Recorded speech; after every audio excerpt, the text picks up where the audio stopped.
Hi, welcome back to Pals Pod. We're on episode 9, I think now. Correct. So nearly in double figures. I did actually look on YouTube. We've had over 1,300 views on our podcast, which is good, but we still only have 45 subscribers. So if you People aren't subscribing. if you want to get your plaque, mate, we need to get people subscribing to the podcast. No, I need it to go here. Look, it just needs to sit here. It's perfectly there. It would suit it there. How you been? Good. Tired. Having child sleeping issues and doing a lot of training, so not a nice combo. And busy with now I'm back at work off furlough. That's also playing its part in mental tiredness. What about you? Yeah, no, I'm good. I was just going to ask how much you've been walking, because I know Theo's been putting in some for your golfing full day. How's prep going for that? Yeah, good. Me and Theo actually playing golf this afternoon again. Yeah, I'm not doing much walking. I'm doing a lot of running, so I'm hoping that will cross over. But no, I haven't got time to go and walk 20 miles. I don't think we're just going to let that happen. No, I can't imagine she will. Well, she's letting you have a day of golf, which to some just sounds luxury, but the practicalities of it isn't going to be so luxurious. I can't imagine. But there we go. We'll obviously push the sponsorship online again. Do you just want to remind people what it's for you're doing? Yeah, so 6 of us are going out and doing 4 rounds of golf in a day.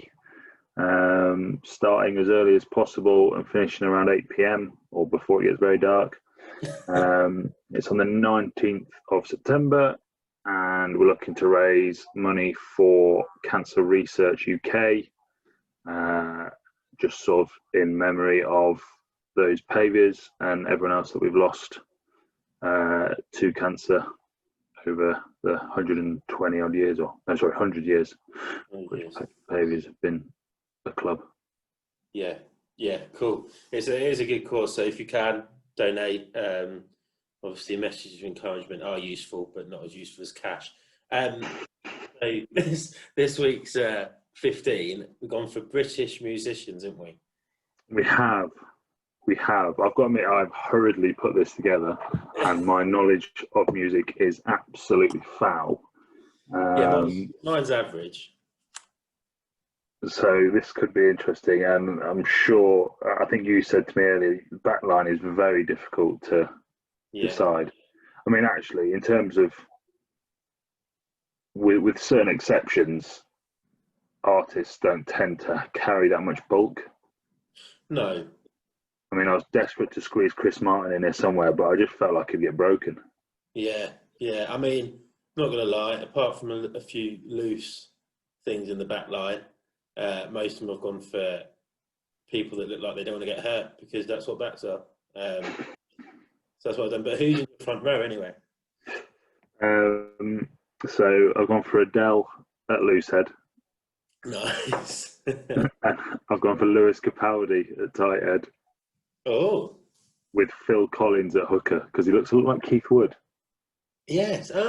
Yes. Fair play. I like that. I must admit, I haven't included any female artists, but that's because I wouldn't want to insult anyone by putting them at like lock or something. But I've gone for a front row of Rag and Bone Man.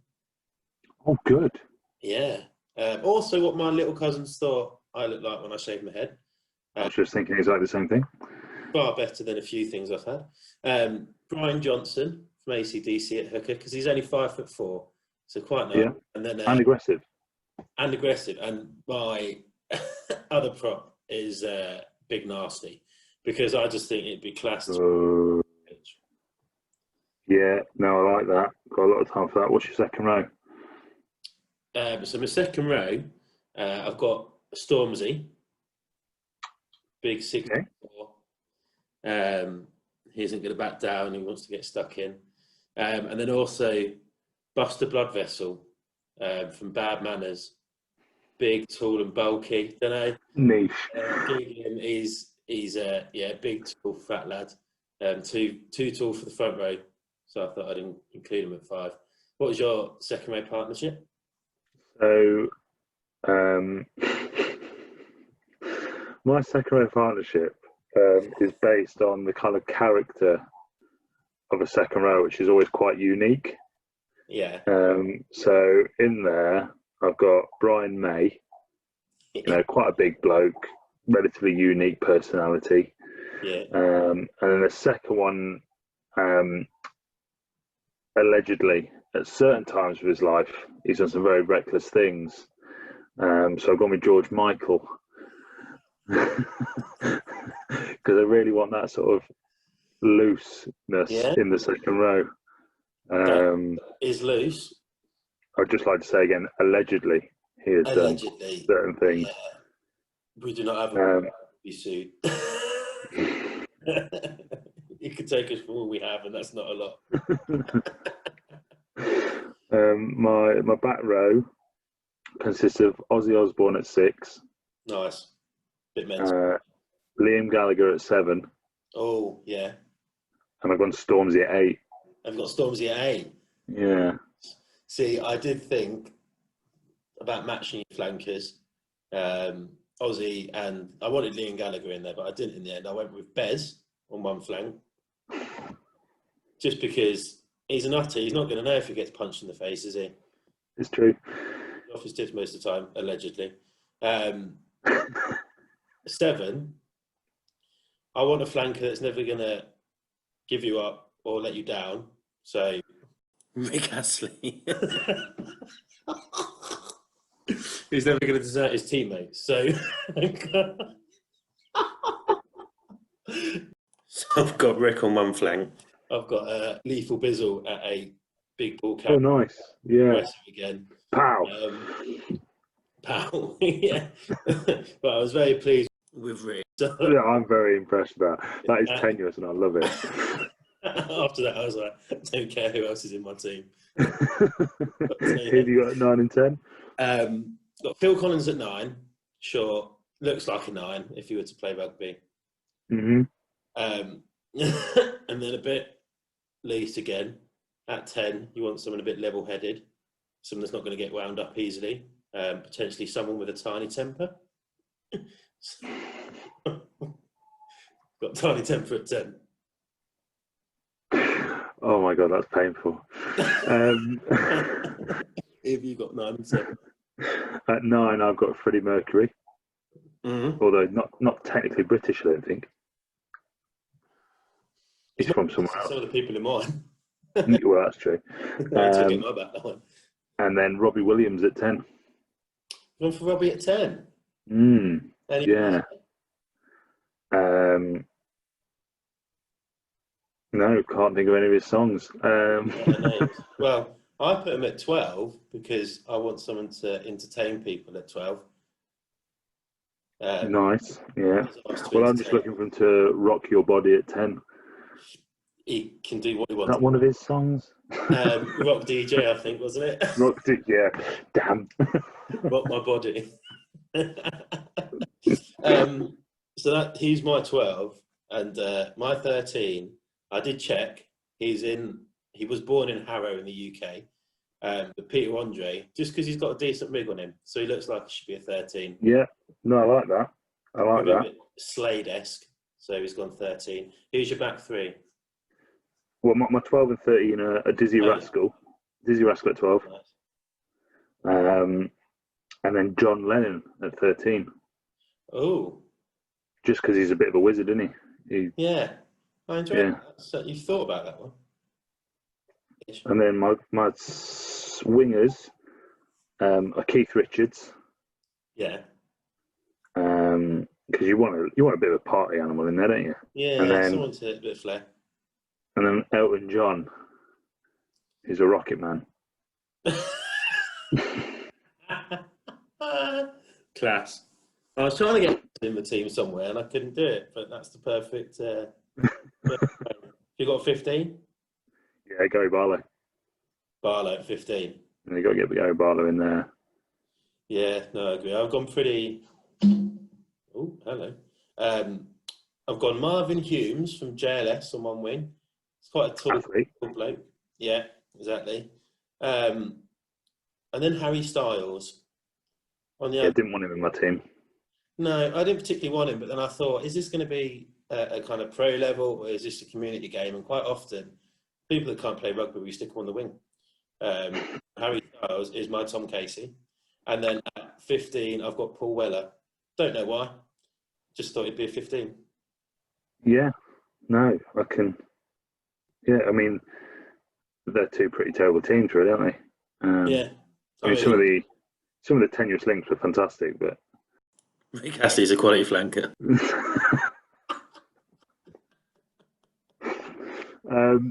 Anything else we need to touch on? For ages. Pardon? Anything else we need to touch on? How about touch rugby on the 12th of September? Oh, nice. Yeah, I see what you've done there. Lovely, that. Pitch up to player, yeah. What was it? The 12th of September, 11:30 rock up. I think they're going to put people into teams, make sure it's sort of an enjoyment afternoon, a few beers, bit of a laugh, and just getting people up at the club again on a Saturday. Yeah, definitely. From what I've been told, the bar and food will be open from 12. You've only got to wait half an hour. I'm sure people can manage that. Or we can ask someone to open it half an hour early, but we'll say 12 because can't confirm anything because I'm not. So our podcast with Corky. Interesting. Very interesting. Very interesting. It's definitely one for people to listen to if they want to actually learn stuff. Not like some of the others. But it's good. So should we get into it? Let's. Cool, catch up after.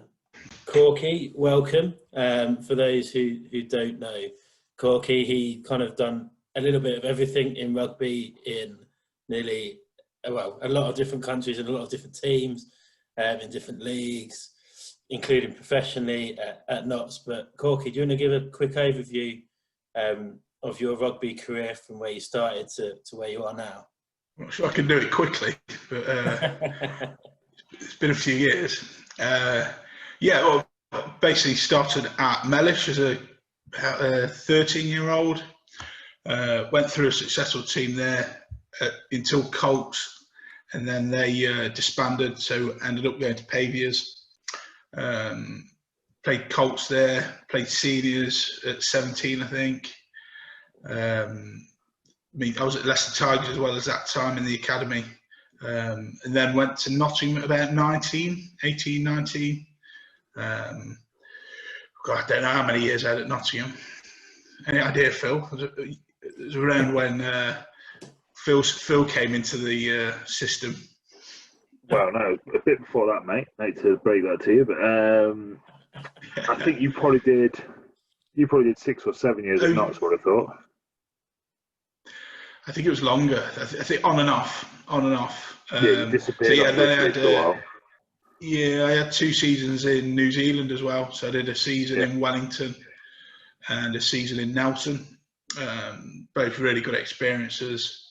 Then had a year playing professionally in Italy. Came back, did another season with Notts, and then I lost the love for the game a little bit in that professional setting as well. It just became a bit ruthless. So I ended up going to Ilkeston. They sourced me a job. Went to Ilkeston. Had about 5 seasons there. Then spoke with Nathan and Pat 5 years ago now. Asked me to come on board as a coach, but ended up playing that first season. So player coach. Had 4 good seasons at Pavs, and then onto my new adventure with Newark as head coach. So I've been doing that season now. It's been good. It's been a good life, to be fair. It's been some exciting times. Yeah, as far as rugby goes, he's quite cultured, then I guess. What was like rugby? Maybe not. Yeah, well, yeah. What was playing in Italy like? What was the kind of standard and the culture like compared to the rugby? To be fair, first month I really struggled. Obviously, the language barrier was pretty tough. there was no respite from Italian. It was just all the time. And then after a month, I came home, had like a weekend at home, got back out there and just loved it. Loved the culture, loved the lifestyle. Rugby over there they're defensive, they're pretty good, but attacking wise, they lack creativity and they struggle with. The coach is always right over there, so it's not a two-way conversation. And I found that quite difficult.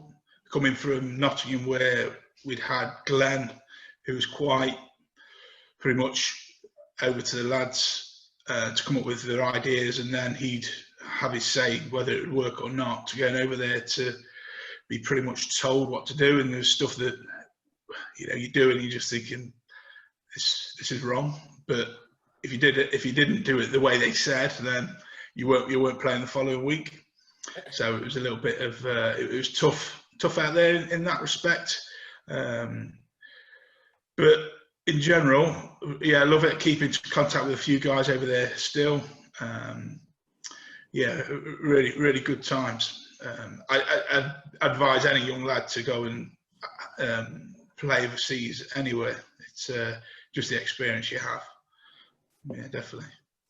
Yeah, I mean, you played for Udin or Udinese, didn't you? Udine. Udine, is that what they call themselves? Because when I think it was about the time you went over, I think George Billam was over as well, around about the same time. Possibly. George was playing for Mantanova, is it? Mantova, I think. Yeah. Mantova. We went on a pre-season tour there with Nottingham once to Mantova. Oh right. Yeah, played Mantova, Cavassano, and Viadana.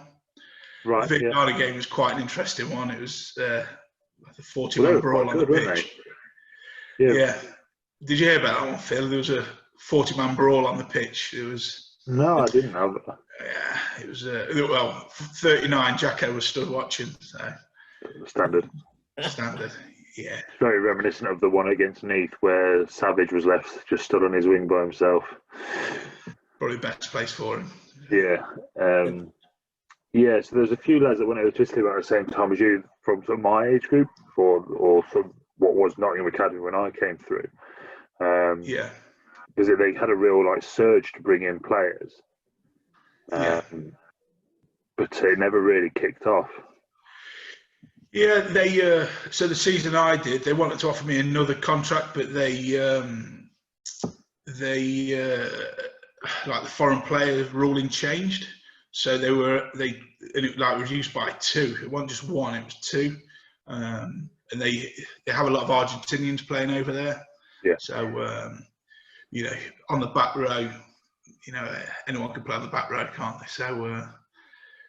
It was they'd go for the front row or like a 9-10 as a foreign player. Because did they take it from 4 to 2? Is that what it was? Yeah, I think it might have been 6 to 4 when I was out there. Then 4 to 2. It was a big change. Yeah, because that's why I seem to remember because it was like there was the Italian Super League or top 10. And then top 10, and then the Division 1, and Division 1 was where all my lads or my mates went. About 5 of them, including George, all disappeared off to that second tier because they were chucking some good money out. Well, I was Serie A, which is tier 2.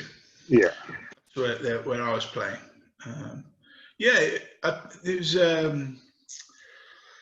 Mark Siddons. Can you remember Mark Siddons? Yeah. Played Siddo was out there. He was down in L'Aquila. Quite a few New Zealand lads that I knew as well were out there playing at the time. So there were, whenever you played a team, there's always someone you know or recognise, or there's a link along the line somewhere. Yeah, I mean, something I kind of missed out on was playing abroad. There was at one point a bit of conversation about going to New Zealand, but I got cut short because I went to uni instead. But I think it's something I probably did miss out on, because especially when I came up through Nottingham, we had Glax had connections, Hammer had connections, Duffy had connections back home. So was definitely opportunity. Well, I went to Upper Hutt, which was Hamo's club, and while I was there, I played with Duffo, and I advised Beetham to have a chat with him because he's obviously got British. Yeah, he's got a British passport, hasn't he? So that's why he used to get in all them headlocks, mate, because of me. Yeah, he's got a crap kicked out of me. Well, my favourite thing about Duffy, and I still speak to him very, very occasionally now, was when I was 16 and I started doing weight training at Island Avenue with Brunsky. Duffo was still working. Yeah. He had arrived at the gym at the same time as me. So my introduction to working in the gym at Nottingham was training with Joe Duffy, which was essentially like no health and safety. If I couldn't finish a rep of bench press, he'd just punch me in the stomach until I did finish it. It was no like, and then as soon as like we turned professional, and I'd be put with Hamo or with you or with other back rowers, I was like, oh, this is actually a lot easier. This is it's quite enjoyable. These guys are nice. That's Joe for you. What was the social side like out in Italy? It was good actually. It was obviously everyone's up late. It's like 11 o'clock at night. You're in the square and everyone's eating ice cream and drinking coffee, kind of thing. But we had a few big nights. There's always a Sunday. We always play on a Sunday, so it was Sunday nights, and then Monday morning was recovery in the pool, and it was always a bit tough in the pool, to be fair. A bit of floating, I think. It was great. Nothing like what we have over here, but it's still good. Everyone went out en masse as well. The lads obviously all live in and around the area, so every time you went out, there was 10, 12, 13, 20 lads going out, and you went to certain bars and stuff. But really nice. Everyone wanted to talk to you as well, obviously being English and trying to have a chat with you. Really, really good times out there, to be honest. Compared to kind of your social side at Nottingham, how did Nottingham fare as a team for socials? Socials? Yeah. I'd say we were up there with Premier League, to be fair, at points. I think I came through with a real good bunch of lads. We were all good mates. Phil, you came through as well, didn't you? At that point where at the end of while I was playing, but a lot of my mates were still playing. Hamo, Jacko, Felksy, Ben Murphy, Rowe, Stenny, Will Logan, guys we still chat to, and we used to go out en masse together each week. And then it just got better, like when Nige and Shine and Rousey and Monty and all those guys came, it was still there. So I think a lot of our success was down to being a really close-knit team. We were all good mates, good friends, and I think that took us a long way. No one took a backward step. Everyone was there for each other. Would you agree with that, Phil? Yeah, definitely. You obviously came into that. Yeah, it was pretty intense introduction to senior rugby at Nottingham. I got dragged off the academy training field into what we used to call the terrorist drill. And for anyone who doesn't know that, it's basically you've got 6 attackers, a big square, and there's people with pads and tackle suits and just fists coming at you from all angles, and you have to beat them and score. And that was I think it was probably just before, maybe it was 17, and that was a Tuesday night. And then I got a phone call. It might have been my second session, so the following Tuesday, trained again. And I got a phone call from, it was either Rowe, because I knew Rowe because he would be in sixth form when I was in school.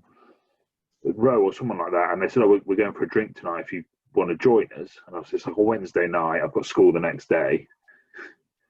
So I was like, yeah, okay, I'll come up for a few drinks. And then we were in Bridgeford for a little bit, and then we were suddenly in town, and then suddenly it's 3 o'clock in the morning, and I'm like, Mum and Dad are actually going to kill me. This is going to be really bad. But that became quite a regular occurrence. So Thursday at school was brutal. But we had that Wednesday night drinking club, which was very good. Yeah, the Wednesday nights were a bit brutal when you're working the next day as well. That was a shock to the system. But we came joint second that year.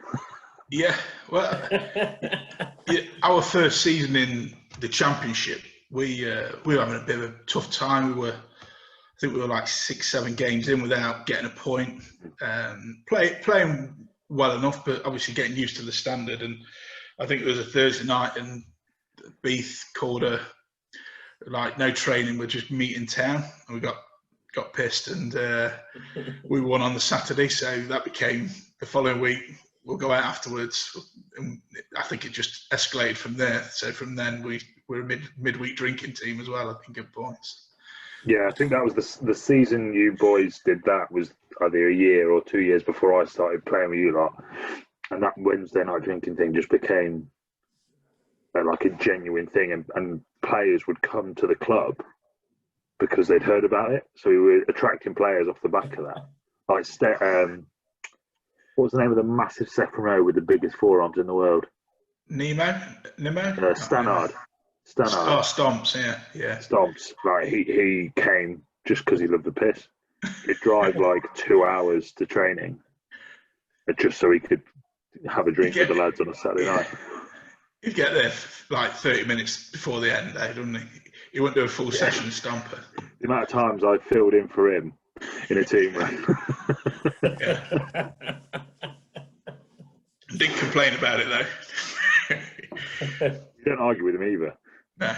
I remember being in the gym with him when I was 18, and he was doing one of Joe Brunn's horrendous sessions, and he had like 100 kg. That one we had to hold it against the bottom of the bench. Oh yeah. He had to hold it for 30 seconds, and honestly, Tom, the guy's forearms were like bigger than my legs.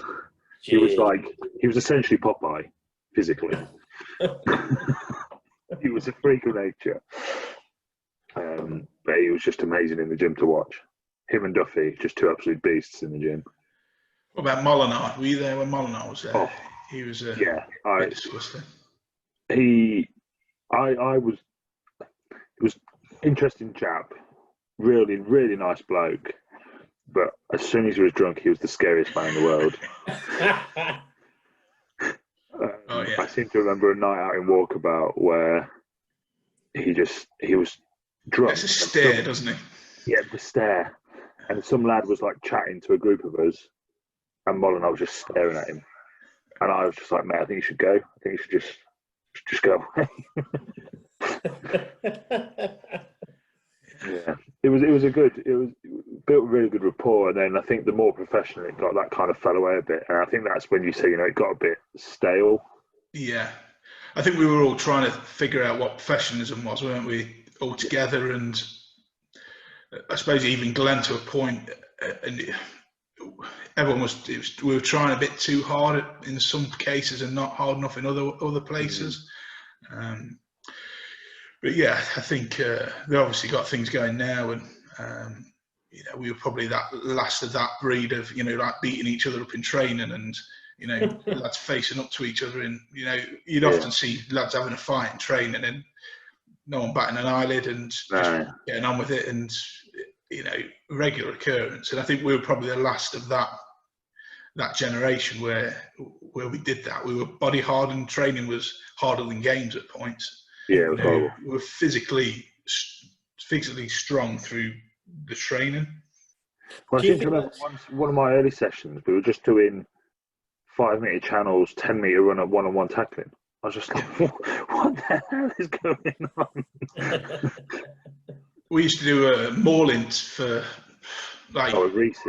Yeah, with Reece, like an hour mauling, but it was like 2 teams, throw the ball up in the middle. Whoever catches it, then you maul, and then everyone's just smashing into each other. Yeah, I remember that. They were horrible.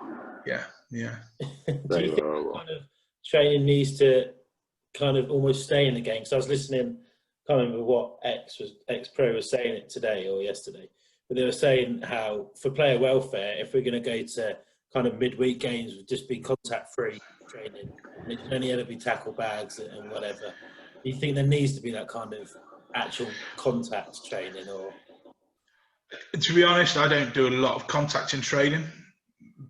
One, because we've got a game on the Saturday, and I don't think we haven't got big enough squads to risk people getting injured.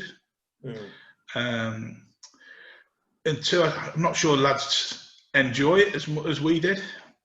So you're trying to increase numbers to training, get players down, but if you're coming down and just getting the snot beat out of you, it's a bit like, I'm not doing this. So it's a real tough. At the community level, it's really difficult. It's really difficult at community level. I agree, because some lads love it.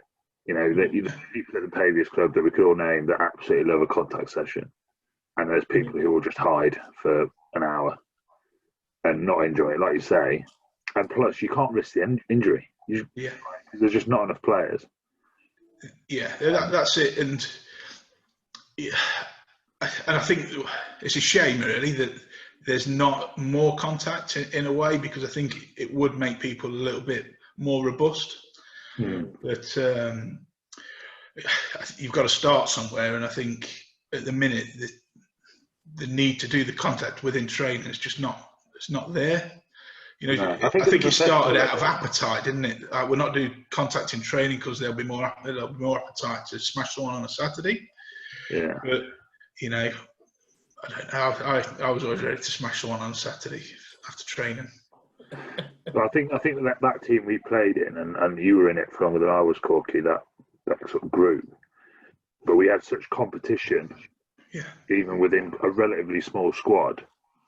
I came into a back row that contained some absolute freaks of nature, yourself included, and then I was just like, well, how am I going to get in a team? So if I didn't get a chance to do anything in training, then I was never going to play. Yeah. Luckily, there was enough retards within the team to injure themselves in extracurricular activities that I snuck in the team every now and again. But I thought you were talking about me then. You had a few. I did my ligaments doing weak shouldering. So I did a weak shoulder, turned round, and the foot stayed in the ground. I was actually ligaments of my ankle. I was actually pointing at Stash on that one. I thought as soon as you said a drunken night out, I knew what you meant. And there's also, do you remember Ash, the Australian Sevens player that came over? Yeah. Well, Tom, one of the best injuries I ever had was I was meant to be, I'm guessing I was probably on the bench, and turned up to a game on a Sunday at Meadow Lane to be told you're starting at 7. And I was just like, oh, okay, what's wrong with Ash? Oh, he stood on a opened baked beans can that was by his bed this morning and has severed his foot. And I was just like, okay, but why was there an open baked beans can by his bed? Not worried about playing, just more concerned about the baked bean tin. How's he done that? He was out for 5 weeks with that. Jeez. The only last note we've got on here about Nottingham was kind of the last night at Island Avenue. Were you there?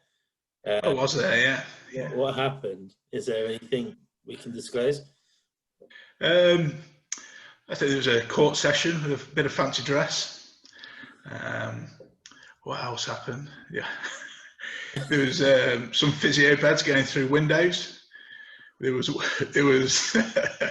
showers getting ripped off walls, heaters getting ripped down. You name it, it was on the first team pitch within half an hour, and then Glenn came marching across the pitch. It was craziness. It was absolutely mental. I wasn't there. I was too young. I was only probably 16, but I remember. I think it must have been Hamo just telling me the stories from that night. I was just like, really? So how no one got injured? Oh, how no one got injured? I have no idea. There was people throwing 5 kgs as discus at each other, and it was a pretty heavy court session, to be fair. The story I remember is basically, I'm not sure who it was, and I wouldn't like to pin the blame, but you're all sat down doing your court session, and you got towards the end, and someone just went, "No one's ever going to use this place again." And someone just went, "Well, I'm going to put myself through a window." And someone's got a table and tricked the table through a window. Because for those who don't know, Island Avenue was turned into Howell. Half of it in the end was turned into housing. So the pitch has got houses on it now, hasn't it? And then the second team pitch is now a park or an open land or something. And so yeah, it was the whole building was getting ripped down anyway. So I think someone just had the bright idea that we should start destroying the place, and it just got so out of hand. Yeah, but what no one knew was that there was still like youth training the next day, and yeah, I think they've got an event going on there or something still. And I think there was a sevens tournament, like a school sevens tournament the next day or something. Yeah, there was something happening. It was mayhem. It's again, quite a wild group of lads involved in that. A good bunch, but it could get a bit crazy. I think there was about 40 of us in the court session as well. It was a huge court session. Well, it was at the time when you had there was a massive squad. I remember being in the academy, and you had like a full. It was when we had the Corsairs as well. So yeah, you had like 2 15s plus subs every week out. Yeah, playing in the Nat 2 or Nat 1 as it was. Yeah. And that league that we used to play in against like Rov and all the other sort of Nat 1 teams. Started in that one. We had a huge squad at one point. There was, and everyone was involved in it. You know, you weren't first team and second team. You're all part of that team, and I think that's something I've tried to take along to like clubs I've been at. That everyone's included in there within the club. It's not first team, second team, third team, fourth team, whatever. Colts. We're all one club, and need to get away from that clickiness that some clubs have heavily. And and I think I learned that in Nottingham. We were all like, although there's a big group of us that had been there from day one, we all moved on, and we all made mates all the way through. Everyone came in, were made welcome. Yeah, definitely. So after Nottingham, obviously you went kind of stepped down a little bit. What was it like to come back to community rugby, as it were? First season was tough. Not mainly down to the. I think you experienced this as well, Phil. You were trying to do things, but other lads weren't on your wavelength or weren't doing things that you were trying to do. You'd overcompensate. You'd run around a bit headless, like trying to do everyone's job. But after a couple of 3, 4, half a season, I got into it and started understanding how to play the game a little bit. To be honest, I love the community game. I would prefer to go and watch a community game on a Saturday afternoon than go to a Premiership game. There's something about it a little bit more intimate. And again, I think that's probably from my Nottingham days playing at Island Avenue, very much part of the crowd, part of the pitch. And that's what I found in the community game. I went to Ilkeston. They got Hamo. We got Hamo involved coaching us and Jacko. So we had a certain amount of professionalism from those guys, from their coaching side of things. The line outs from Nottingham, the back from Nottingham. Yeah, exactly.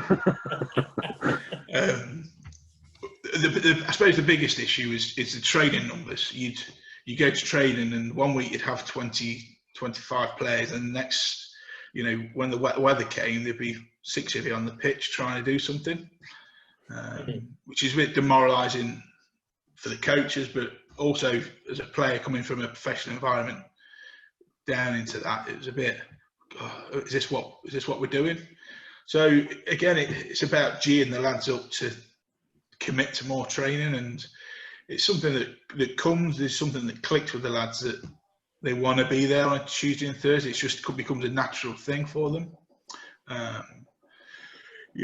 Again, with the community game, the people you meet in the clubhouse afterwards, the friendships you make outside of rugby, it's nice.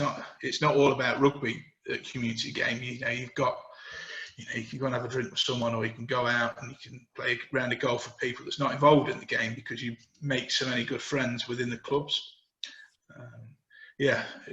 I'm glad I dropped down into community game, because a lot of my friends, have stopped, don't play at all, never dropped down. They finished at Nottingham and that was them done at 27, 28, and have not dropped down or played any form of rugby since the last game for Nottingham, which is a bit sad really for the community game. And I think around Nottingham we're really unlucky in the fact that we don't have many lads dropping down from that professional game. Phil, you're quite a rarity that you've played professionally and you've dropped down. You look around the clubs around Nottinghamshire, and there's no one that does it. I mean, I obviously have a very strong link with Paviors just from the family I'm in, and I always knew that I'd come back and play. It did happen a bit quicker than maybe I would have wanted it to, but it was just the way my career panned out through injury, and just like you, I lost a bit of love for it. I got sick of travelling, and then the teams I was in, we were struggling essentially. So you travelling all weekend to get a bit of a drubbing or whatever. So but I really enjoy it, mainly because I came back into a team that was just full of lads that I grew up with.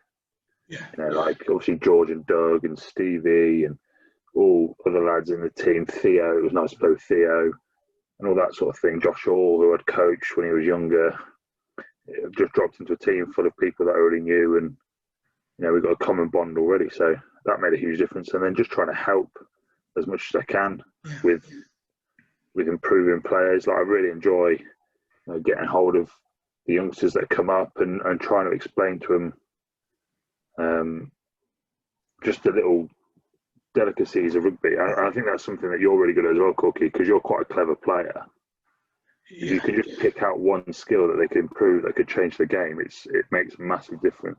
Yeah, that's something I've done a lot over the years. Like even when I was playing more regularly, just those little bits of things that I got taught by Bradders or by someone I played with in the past. You take on board, and it made a massive difference to my game. Yeah. And so if you can pass that on to someone else, and some things can be simple, but if you don't know, you don't know, do you? So if you pass that little bit of knowledge on to someone, it makes you feel good, and when you see it in practice, it's even better. So Phil, get your package out, please. Hokey cokey. Right, Corky, I think you've seen this. You get the drill. So I'm going to ask you a question, and you just give me the first one that comes to your head. Okay? Yeah. Try not to take as long as Dougie did, because it ruins it a bit. Right, here we go. Red or green? Red. Favourite beverage? Lager. Favourite rugby position? 8.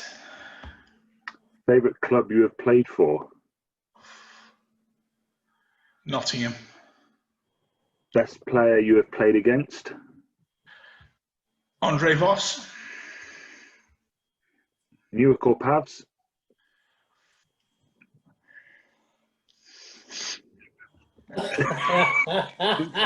Newark.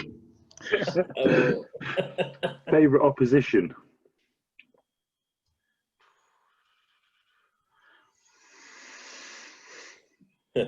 Favourite opposition? Derby. And Jonty or Jim? Jim. Standard. Lovely stuff. Lovely stuff. That was a horrible question, Phil. What, the last one or the Newark one? Yeah, the Newark one. And when did you play against Andre Voss? When he was at Quins, well, you know, when we played Quins in the cup and in the league that year. Yeah, You played in the league, yeah, he was good. Yeah, he was just solid, mate. Just like ripped to shreds as well. Like someone you don't really see like that much. And when I was playing, but yeah, just ripped to shreds and like hit you like a missile. Because they had Mertens that year as well, didn't they? Yeah, they had Mertens, Greenwood, Will Greenwood, Easter, Sheriff, Rob Shaw, I think was just coming through. Yeah, Sheriff. Pretty handy team, to be fair. Sheriff. One of the best sevens I've ever played with is also one of the nicest blokes I've ever met in my life, and most intelligent blokes I've ever met in my life. Yeah. Did you ever play with Wilksy, Dave Wilkes? No, so Wilksy retired. He got injured, didn't he? And that's why I think I got drawn in. Yeah, I think he did. I think he got. Did he get injured, or he got a job with Sale Sharks? I think as well. I think he. Yeah, maybe. And he kind of went, and I think that's why Glax brought me in. Yeah. When he did, he was class. He was unreal. Yeah, I remember watching him. He was unbelievable. He let me ball carry, and I let him do all my rucks. So worked quite well. Sounds like me and Jim. Yeah. Didn't want to say anything.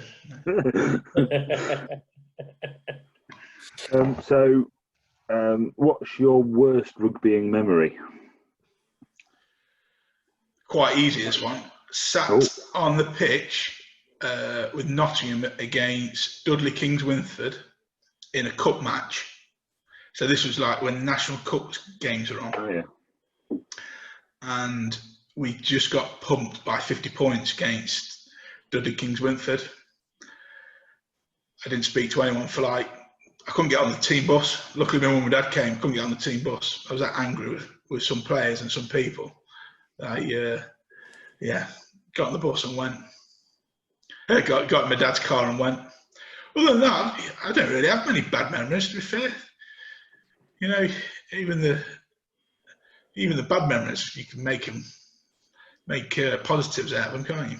Yeah, I mean, a lot of the Paviors lads have said that. I think you were there.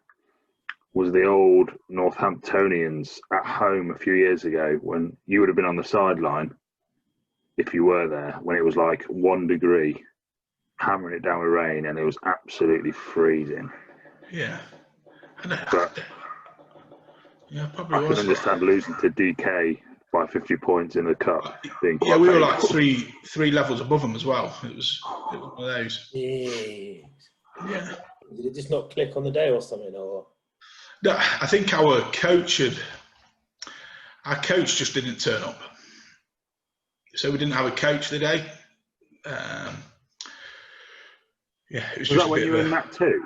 Shambles. Yes, it was. Yeah. I think that was a year we just stayed up. Yes, there were two levels below, because that's as low as it went, I think. Was it? Yeah. I think it was. It was 02, I think. 02, right, I think it was. Or 02, 03. Yeah, so I didn't turn up there till 05. And you got promoted 2 years. Yeah, so that's probably right. You're probably in that too. So they would have been in level 5. Yeah. It was just one of them, you know, when you're working your hardest and you look around and lads just aren't giving a shit. It's, I'm not very good at that. If people don't put any effort in, you know, I don't mind losing games if people put effort in. I can't take losing if people aren't working hard. That's fair enough. Yeah. Yeah. What's your best rugby memory then? Promotion with Pavs was pretty good, to be fair. Pretty special being promoted as a club, and especially like seeing the progression over the 4 years, culminating in the promotion. That was pretty special. Trying to think of any other memories. Like I just said, I pretty much enjoyed every game I played, to be fair. There's not many games I can go, didn't enjoy that, or we lost in a playoff game at Ilkeston to go up. You know, it wasn't the worst game that won. I wasn't devastated by it, but you know, who did you lose it'd to been that nice year? to win. Say again? Who did you lose to?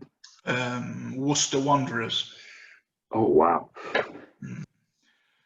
Yeah, that was tough to take. But it was good. It was a good game. It was a tough game, and just didn't fall our way. We went into extra time, and we used like all of our subs before half time, and we just died. But yeah, still good memories. You know, getting there with a group of good lads is something I take away with me. Yeah. I like that. Finding positives in the relatively bad days. Something we've not touched on, obviously, after you got to end of playing and stuff, and maybe over actually working for the RFU. What's, in your opinion, I mean, me and Phil are quite open about our opinions on the RFU on here, but what's going on at the RFU at the minute? What's your thoughts on what's been happening, the cuts, the decision of where the cuts are, and so on and so forth? I don't. If I'm honest, I take a bit of a backward step on all that. If it's not really affecting me, I'm not. It doesn't really bother me too much. Yeah. I've obviously got friends that have just been made redundant. I worked with for 3 years, which is obviously pretty sad. But I think it was probably on the card. We had some cuts, you know, a year and a half ago, and it was pretty much on the cards that something else was going to happen in the near future. If I'm honest, I don't know. It's a tough one. It doesn't feel right within the grassroots rugby at the minute. I feel like the grassroots seems to be suffering quite a bit. Luckily, there's so many good clubs around, you know, that can support themselves and look after themselves. You know, within that job, I went around a lot of clubs in Nottinghamshire, and they're doing really well. They've put things in place. They don't really need masses of support from the RFU. You know, like my role, although I enjoyed doing it, how effective was it being in the clubs I was in? I'm not really sure, because, you know, like Paviors run so well. What could I have imparted on them to make them that bit better? Maybe there's a few things, but you know, you guys are already onto certain stuff. In terms of where it's going in the future, I'm not sure. I think it's probably looking at more coach developing, get the coaches up to speed, and like a mentoring process. And then there'll be someone looking after clubs as like an RDO for the areas. Yeah, other than that, I don't really know. That's a really good point about the coaching, because I'm not even a level 2 coach. I never did my final day because I got injured, but the quality of coaching, you know, isn't good enough at the grassroots level. You know, the parents that volunteer to coach their son's team, or you know, an age group team, fantastic that they're going out of their way to do that. But the level 1 and 2 certificates that you get from the RFU don't provide an adequate level of coaching to coach a rugby team. There's more safeguarding information in there than there is rugby relevant stuff. Yeah. And it's not until you get to level 3 that you start doing, you know, rugby specific parts to your coaching. Yeah. Which is quite worrying when you've got, you know, dads out there who will coach an age group for 5 years, from under 11s to under 16s, who might not even played the games themselves, got themselves a level 2 qualification, but still don't really have a real grasp on the technicalities. And that's why you see, you know, we get older kids at 16 and they haven't got a lot of base skills. And it's no one's fault. I mean, if anything, we should probably be doing more to try and get there on a Sunday. But at the same time, if I suggested to my wife that I wanted to get there on a Sunday morning, she'd probably want to divorce me. So it's kind of like you're kind of caught between a rock and a hard place, really. And that's why I've always thought that doing my second rugby level 2 qualification, it's going to benefit me not at all.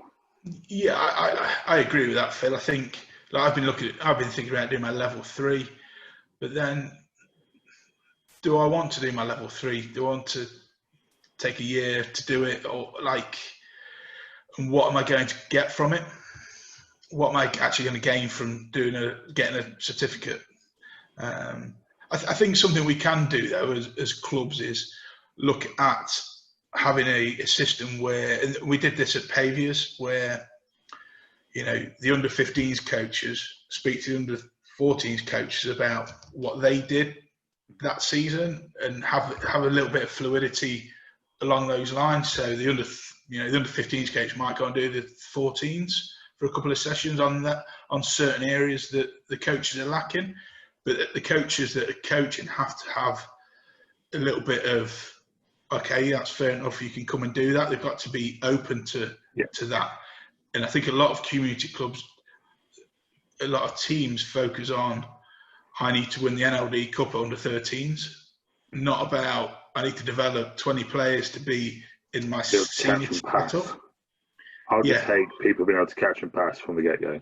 Yeah, and I think that's something that needs to be focused on more. You know, forget about your 10% in them age groups, because they're going to move on. They're going to be better players. They're going to move to bigger clubs. So let them go. You want to be concentrating on your bottom 10% that are going to be your club, that are going to be your third team, your second team, because your first team is only as strong as those guys. And there's a lot of clubs that don't focus on that. They focus on, so the first 15 will get a game week in, week out. It's got better. It's got a lot better. And I think trying to change that mentality of the coaches of those age groups is the toughest thing. And I know Pat's done a good job at Paviors where guys are now more open to that. And, you know, I've probably started with the Colts. Obviously, when you were having you as a dedicated Colts coach is a massive plus, because you've got someone there that knows rugby, knows coaching. So all of a sudden those guys at 16, 17 are getting a proper coaching experience. They've not had a coaching experience, but they've got more of a rugby coaching. I think it makes a huge difference as well when you've not got someone's dad. Yeah.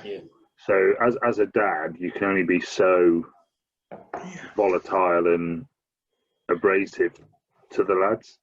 It's going to be one way or the other way, isn't it? Though? Exactly. Whereas if I come in and just put my foot down and tell the lads how it is, I've got a bit of sort of respect from the parents, from my background and my experiences. But also, it's just a bit of an eye-opener for the lads. And I think that that's one of my favourite things to do. Is in the first few weeks when you get like some under 16s, basically just put all the onus on them. Like, make sure you're here for 7:30. It's not your parents' problem; it's yours. And do stuff like that, and just make them realise that they're moving into senior rugby and coming away from it. And I think even down the age groups, I've done like the occasional 10 minutes with Noah's team. That was when they were like under 11s, and they're all chatting away. And every time they're chatting away, I just throw a ball at one of them. And if they hit him in the face, hit him in the face. And I said, well, if you were looking, you would have caught it. So it's just like things like that. Just because parents doing that to somebody else's kid is probably quite bad. But if I do it, then the parent of that child is normally laughing with me because they probably want to do that on a daily basis. Little things like that. I think that, you know, if I could get at the club more often, I would, because I do enjoy coaching. But we need to. It almost needs like a. I think most clubs in the area would feel like this as well. It almost needs like a coaching session where the senior coaches or the more senior coaches sit down with everyone and say, look, this is what we're trying to do. these are the skills we really want to look at your age group. Here's some drills to improve that. Yeah, it's a tough one because you'll get the same people turning up to them. The guys that need it won't turn up to those. No, because they think they know. Yeah, so you like sometimes you bang your head against a brick wall, and it's really tough because I guess clubs do it, and then people don't turn up or don't get involved, and you then think, well, I'm not doing it anymore. So, but yeah, it's a great idea having some form of coaching for the coaches internally. I think a good thing is having an open session where they can come and watch you and Nathan coach. Is for them just to come and watch and ask questions. We did it with Ian Costello came. Do you remember when he came down? I wasn't there, but yeah, I remember, yeah. So he came down and the coaches came and watched, and then he answered questions. And it's something we've offered at Newark as well. We've offered, like, come down to the sessions. If there's anything you want us to run, then we'll run it and give you some ideas. I'm not into giving them things. I need them to give a little bit back before I give them everything. So yeah, if you see that they're committed, then it's a bit different, isn't it? But yeah, some of the coaching at the younger age groups isn't the best, but I think, to be fair, I think like a teacher would be better from those younger age groups, because as a dad trying to organise, 28-year-olds. Yeah, exactly. Whereas a teacher has a little more understanding of how to gain their attention, how long to go for. That even strands to when Fouts. I think you had gone by the time Fouts started coaching at Nottingham, because he was a teacher, even though he was dealing with supposedly mature men.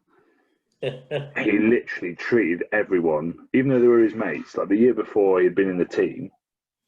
The next, 3 months later, he was coaching.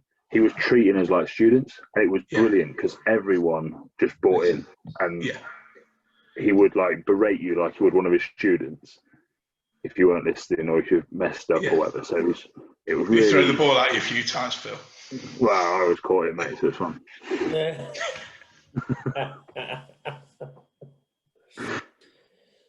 Well, I haven't got any more questions for you, Corcoran. I'm not sure if Phil does either, but just thank you for coming on and taking some time out of your evening to chat to us, and it's been really cool to get an insight into your rugby career as well.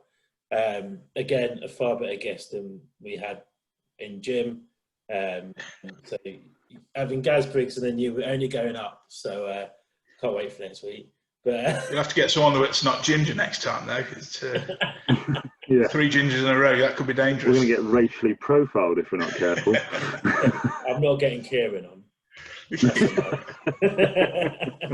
that was you were obviously you were at training yesterday, Colin. The best thing about training yesterday was seeing Kieran stack it with no pressure on at all. It was the best thing I'd seen all day. He started it out though, to be fair to him. He did well. You replaced the divot. Yeah. He's still getting up. Yeah. Thanks again, mate, and we'll chat to you again soon. Yeah, well, thank you guys. Keep up the good work, and no doubt I'll see you soon. I hope to see you in the cup. Yeah. Yeah. We'll bring our Fiji in, boys. So that was Corky. As we said, very interesting, very knowledgeable guy, and gives a decent insight into rugby, doesn't he? Yeah, I think Corky knows plenty. He's, like I say, played at lots of levels, lots of places, and has a good grasp on the game. Yeah, definitely. It's nice to have someone intelligent on the podcast. So was included. Before we go, so obviously we've got the touch rugby on the 12th. 11:30, be there. There should be some advertising about that going out around this weekend at some point. And then all that's left to say is follow us on Facebook, Instagram, and subscribe on YouTube because Phil wants his plaque. Just there. Have we got anything else?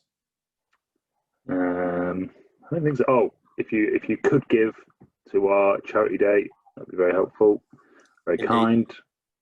And the link will be below. I've always wanted to do that. But